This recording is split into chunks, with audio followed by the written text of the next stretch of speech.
이 아침에 우리 주시는 말씀은 잠언서 6장의 말씀입니다.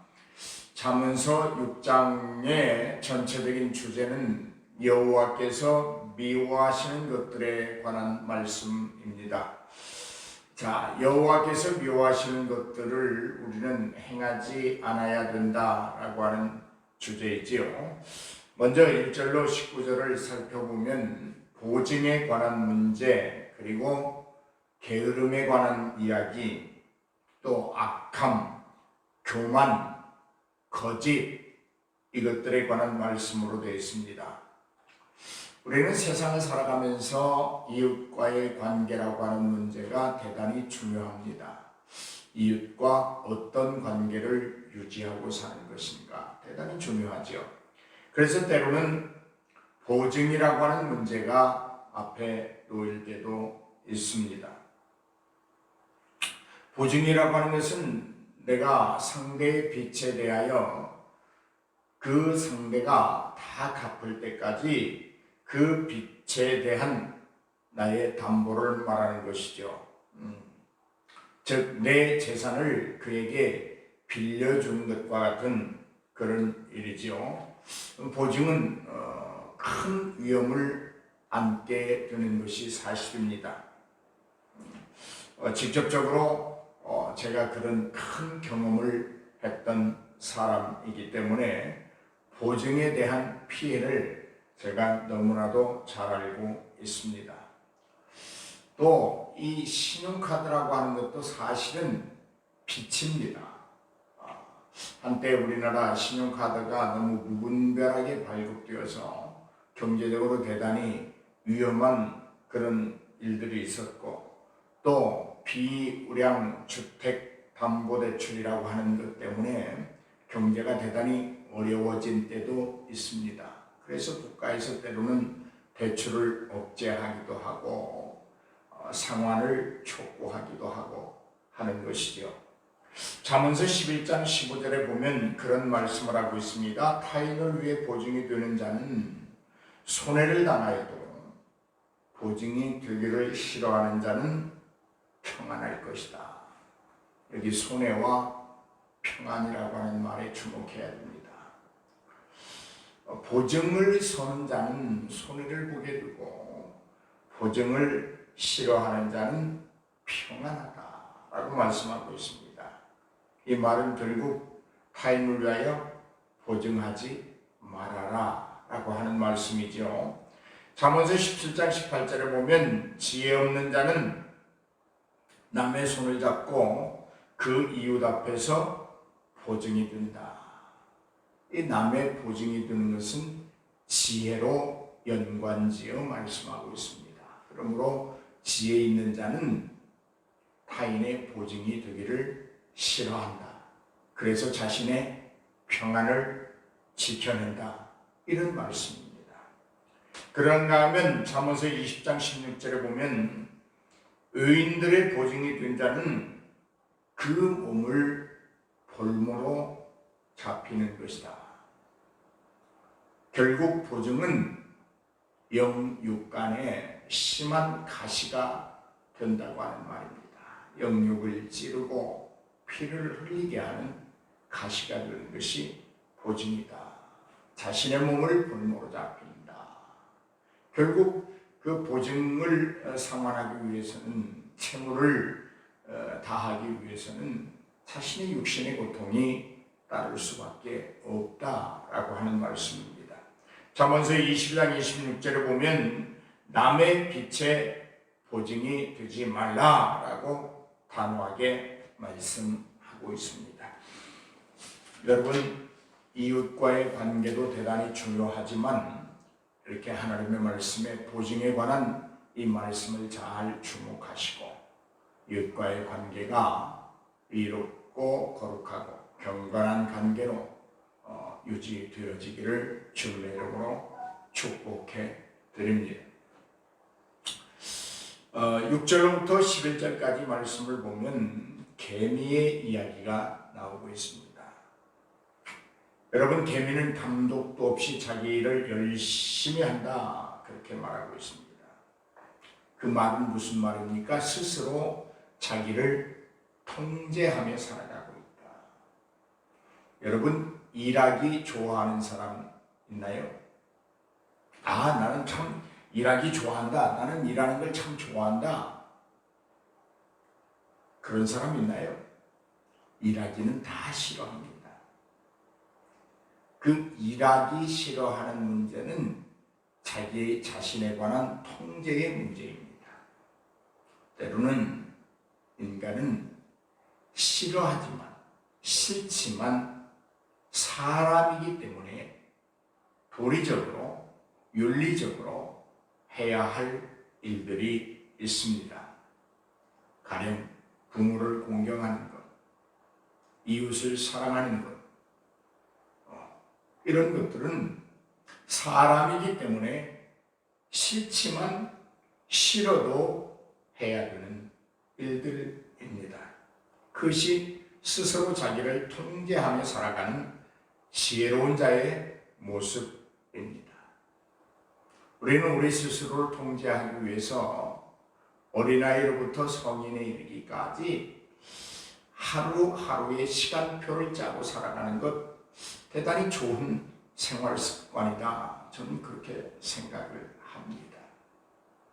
시간표를 짜놓고 그 시간표대로 움직여 보면 자기 자신을 통제하는 능력이 향상될 것입니다. 다시 말해서 시간을 헛되이 사용하지 아니하고 게으름에 빠지지 아니하고 부지런하게 살아갈 수 있다고 하는 말입니다. 개미는 여름의 양식을 부지런히 모은다. 여러분, 여름에 더운데 일하기 좋겠어요? 어려운 계절입니다. 그러나 땀 흘려 일하면 양식을 많이 얻을 수 있는 계절도 여름입니다. 이 말이 무슨 말입니까? 어떤 재물의 부를 위하여 손의 수고를 아끼지 아니하는 삶, 대단히 유익한 삶입니다. 건강을 위하여 부지런히 어떤 운동을 통해서 자신을 가꾸어 가는 것 대단히 중요한 일입니다. 여러분, 여름에 일을 해야 열매를 거둘 수 있음을 주목하시기를 바랍니다. 또한 여기 보면 잠에 관한 이야기를 말하고 있습니다. 좀 더 자자, 좀 더 졸자, 손을 모으고 좀 더 놀자 라고 하는 말씀이지요. 시편 127편 2절에 보면 단잠은 하나님께서 주시는 복이다 그렇게 말하고 있습니다. 하지만 사람이 너무 많이 자면 그것은 게으름입니다. 의학적으로 인간의 신체 구조상 사람은 하루에 7시간에서 8시간을 자는 것이 정상적이고 건강에 좋다고 합니다. 물론 건강 상태에 따라서 다르겠지만 그 이상 자는 것은 몸에 해로울 뿐만이 아니고 게으름이다 그런 의미입니다. 여러분, 게으름의 결과는 어떤 겁니까? 궁핍입니다. 사람이 부지런하면 돈을 벌 수 있고 게으르면 가난해질 것이다. 잠언서 10장 4절에 분명히 말씀하고 있습니다.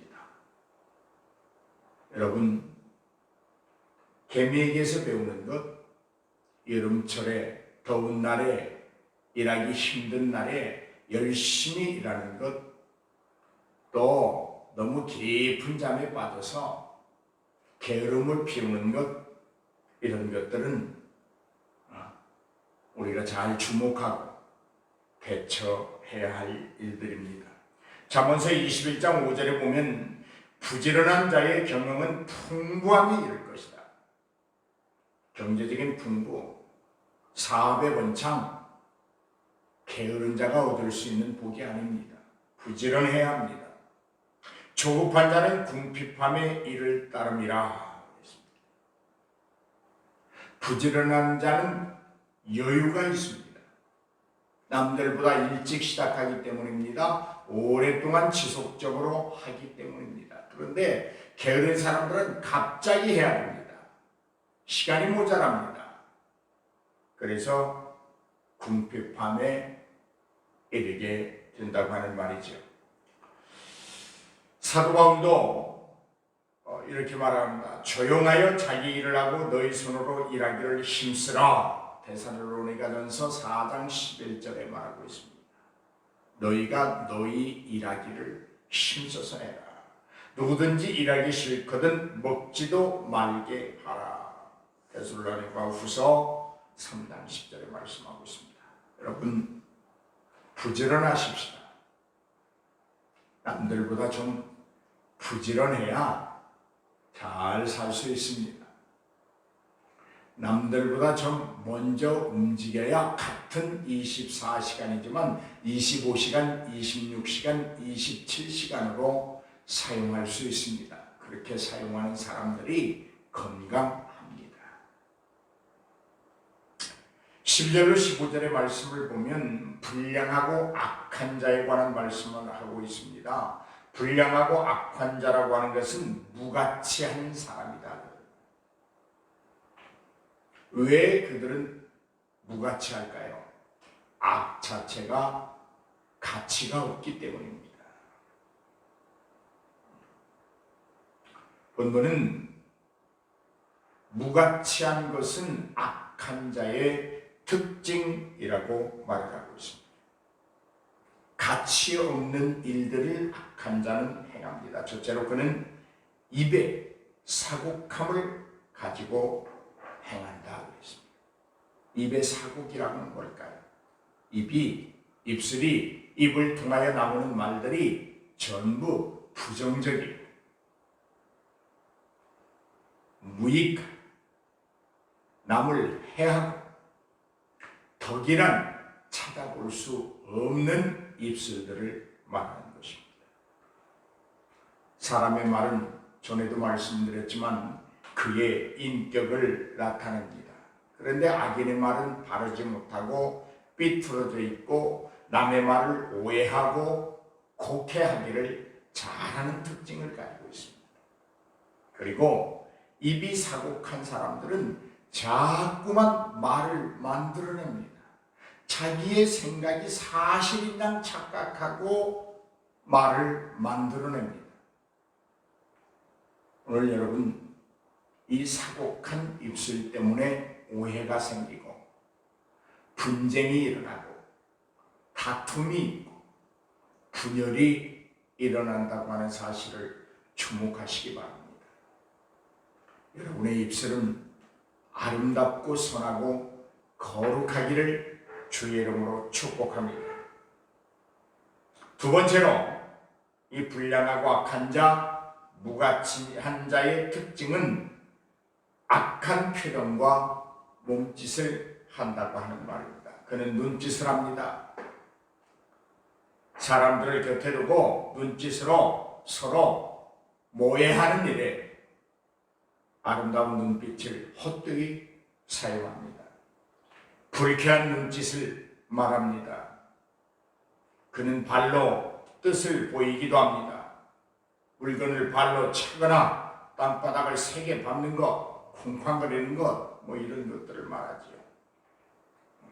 또 그는 손가락질로 남을 멸시하거나 대적하는 몸짓을 말합니다. 이와 같이 악인은 표정과 몸짓에서 그 무가치함이 나타난다고 하는 것입니다. 여러분, 손가락질을 하는 것은 어떤 이가 그렇게 말했습니다. 남을 가리키는 손가락은 하나이지만 자기를 가리키는 손가락은 셋이나 된다. 그렇습니다. 여러분, 남을 헐뜯고 비방하고 하는데 사용되는 그 눈짓, 발짓, 손짓은 무가치한 것입니다. 불량하고 악한 자들의 몫입니다. 우리는 거룩하고 의로운 하나님의 백성들이기 때문에 그런 것들과는 무관한 삶을 살아야 될 줄로 믿습니다. 세 번째로 불량하고 악한 자들, 무가치한 인생을 사는 자들의 모습은 마음에 악을 품는다는 것입니다. 하나님은 우리의 중심을 살피신다. 우리의 마음을 감찰하신다 라고 말씀하고 있습니다. 왜 마음을 감찰하시고 중심을 보실까요? 우리의 근본은 사랑입니다. 하나님의 형상으로 지음을 받은 자들에게는 사랑입니다. 악이 있을 수가 없습니다. 그 하나님의 사랑이, 이웃에 대한 사랑이 우리 마음속에 있는지 하나님은 오늘도 감찰하십니다. 악인은 항상 마음에 악하고 패역한 일을 계획한다고 말합니다. 여러분은 어떤 것을 생각하시고 어떤 것을 계획하고 살아가고 있나요? 네 번째로, 불량하고 악한 자들, 무가치한 삶을 사는 자들의 특징은 다툼을 일으킵니다. 여러분, 다툼은 사랑의 열매가 아닙니다. 다툼은 사탄이 가지고 오는 아주 특징적인 사건들입니다. 사람이 선하고 겸손하면 다른 사람의 허물을 용서하고 사랑을 실천하고 그 마음도 평안하고 다른 사람들과 화목할 것입니다. 여러분, 다시 말씀드립니다. 다툼은 하나님의 백성의 몫이 아니라 사탄이 일으키는 불쾌한 사건입니다. 오늘 여러분은 사탄의 조종을 받는 분들이 아니라 성령의 가르침과 인도하심을 받는 거룩한 하나님의 백성입니다. 그러므로 입술을 조심하십시오. 눈짓을 조심하십시오. 입술을 조심하십시오. 본문은 이 불량하고 악한 자의 결말에 대해서도 증언하고 있습니다. 악인은 일시적으로 잘 되는 것 같습니다. 번영할 수도 있습니다. 남을 속여서 남의 재산을 탈취하여 자기의 것을 만들 수도 있습니다. 그래서 세상이 볼 때는 잘 사는 것 같을지도 모릅니다. 그러나 그 부귀와 영화가 길지 않습니다. 재앙이 갑자기 그에게 임한다고 말하고 있습니다. 재앙이 임하였을 때 그는 다른 사람의 도움을 얻지도 못하고 즉시 패망한다고 말하고 있습니다. 불의하고 악한 자의 결말인 것입니다. 오늘 사랑하는 여러분, 의로운 삶을 사십시오. 16절로 19절을 보면 여호와께서 미워하시는 것 6, 7가지를 이야기하고 있습니다. 첫째로 교만한 눈입니다. 교만은 자신을 높이 평가하고 남을 낮게 여기는 것입니다. 교만한 눈이라는 말은 교만이 눈빛에서 나타난다고 하는 말이죠. 교만, 마귀의 몫입니다. 교만은 마귀의 죄입니다. 우리에게 있는 좋은 것들이 다 하나님의 은혜임을 아는 자는 결코 교만하지 않습니다. 따라서 하십시오. 모든 것이 주의 은혜입니다. 모든 것이 주의 은혜입니다. 할렐루야. 둘째로 여호와께서 미워하시는 것들은 거짓된 혀와 거짓을 말하는 망령된 증인이다. 거짓은 사실이 아닌 것을 말하는 것입니다. 하나님께서는 거짓 증거하지 말라고 말씀하셨습니다. 마귀는 거짓말쟁이입니다. 거짓의 아비입니다. 요한복음 8장 44절에 기록하고 있습니다. 거짓말하는 자는 천국에 들어가지 못한다고 계시록 21장 27절, 22장 15절에 말하고 있습니다. 거짓말하는 자는, 거짓된 혀와 거짓을 가지고 있는 자들은 지옥에 들어간다고 계시록 21장 8절에 말하고 있습니다. 사랑하는 여러분, 거짓된 혀와 거짓을 말하는 입술은 하나님이 결단코 좋아하지 않습니다. 특별히 신앙의 문제에 있어서 그렇습니다.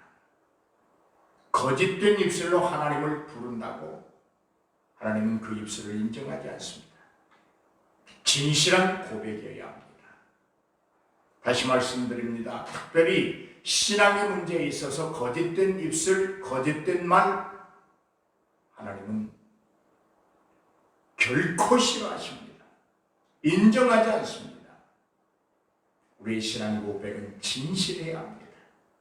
우리가 여호와 하나님이여 한 번을 부르더라도 진심을 담아서 진실하게 고백해야 합니다. 셋째로, 무죄한 자의 피를 흘리는 손과 악한 계교를 꾀하는 마음과 빨리 악으로 달려가는 발을 싫어한다. 하나님은 그렇게 말씀하고 있습니다. 여러분, 예수님을 죽이려고 밤중에 모여드는 유대인들을 상상해 보십시오. 하나님은 그걸 싫어합니다. 요셉의 형제들을 생각해 보십시오. 어찌 그렇게 의견 일치가 단합이 잘 되는지요. 그들의 단합은 악을 위한 것이었지 선을 위한 것이 아니었다는 데 문제가 있습니다. 다니엘의 동료들이나 유대인들의 지도자를 보십시오. 어찌 그렇게 악을 행하는지는 모두가 하나가 되는지요. 우리는 하나님과 하나 되고 내 교회의 성도들과 하나 되고 내 가족과 하나 되고, 할렐루야, 할렐루야. 우리가 하나 되어야 할 것은 하나님의 사랑입니다. 넷째로, 형제 사이를 이간하는 자를 하나님은 싫어한다. 형제 간에 불화를 심고 싸움을 일으키는 자들입니다.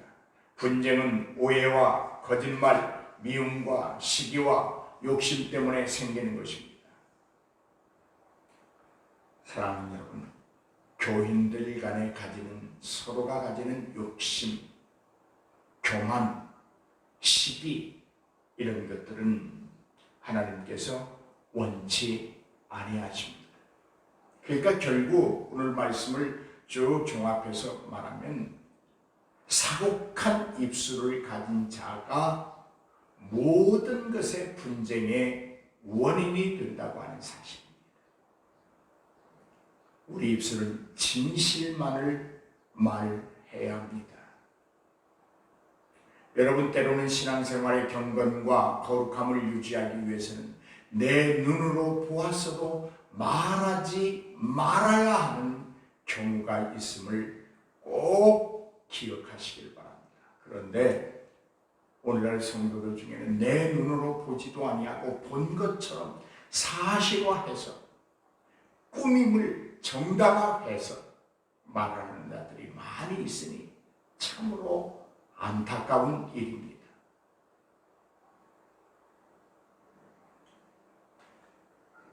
오늘 사랑하는 여러분, 위로부터 난 지혜로 여러분 충만하시길 바랍니다. 위로부터 난 지혜는 성결합니다. 그 다음에 화평하고 관용하고 양순한 것이다라고 야고보서 3장 17절에 말씀하고 있습니다. 오늘 사랑하는 여러분, 위로부터 나는 지혜의 사람들이 되셔서 화평을 심고 평안을 나누고 기쁨을 누리는 저와 여러분이 되기를 주의 이름으로 축복해 드립니다. 오늘 6장 말씀을 결론으로 맞으면 이런 말씀입니다. 남의 빛에 보증되지 말아라. 각자가 자기의 경제 능력을 가지고 열심히 개미처럼 일하면서 일하기 싫어도 해야 되고 더운 날에 열심히 일함으로 추수할 것들을 많이 가지라는 말입니다. 그 다음에 우리는 게으르지 말아야 합니다. 열심히 일해야 합니다. 또한 악한 자가 되지 말아야 합니다. 불의하고 악한 자의 모습은 우리의 것이 아닙니다. 그러므로 우리의 입, 눈, 발, 손가락, 마음 악하지 않도록 조심해야 합니다. 그리고 우리는 할 수 있는 대로 서로 화목을 조장해야 합니다. 보지 못한 것에 대하여 말하지 말고 본 것에 대하여 거룩을 위하여 참고 절제하는 그런 능력의 성도들이 되기를 바랍니다. 마지막으로 하나님께서 미워하시는 6, 7가지를 기억하십시오. 교만한 눈을 싫어하십니다. 거짓된 혀를 싫어합니다. 무지한 자의 피를 흘리는 손을 싫어합니다. 악한 개교를 꾀하는 마음을 싫어합니다. 악으로 달려가기를 즐겨워하는 발을 싫어합니다. 거짓을 말하는 망령된 증인들을 말합니다. 형제 사이를 이간하는 자를 싫어합니다. 여러분, 특별히 거짓을 말하는 망령된 증인, 여러분이 오늘 누구를 만나 무슨 말을 할지라도 한 번쯤 되돌아보십시오. 내가 하는 말이 참 말인지, 내가 하는 말이 화목을 조장하는 말인지, 내가 바라보는 눈이 진실을 보고 아름다운 것을 보고 하나님의 뜻에 합당한 것들을 바라보는지, 내 혀는 아름답고 선하고 거룩하고 경건한 언어들로 가득 차 있는지, 오늘 여러분 되새김질하시면서 주 안에서 분명하고 확실한 복과 기쁨과 평안을 누리시기를 주의 이름으로 축복합니다.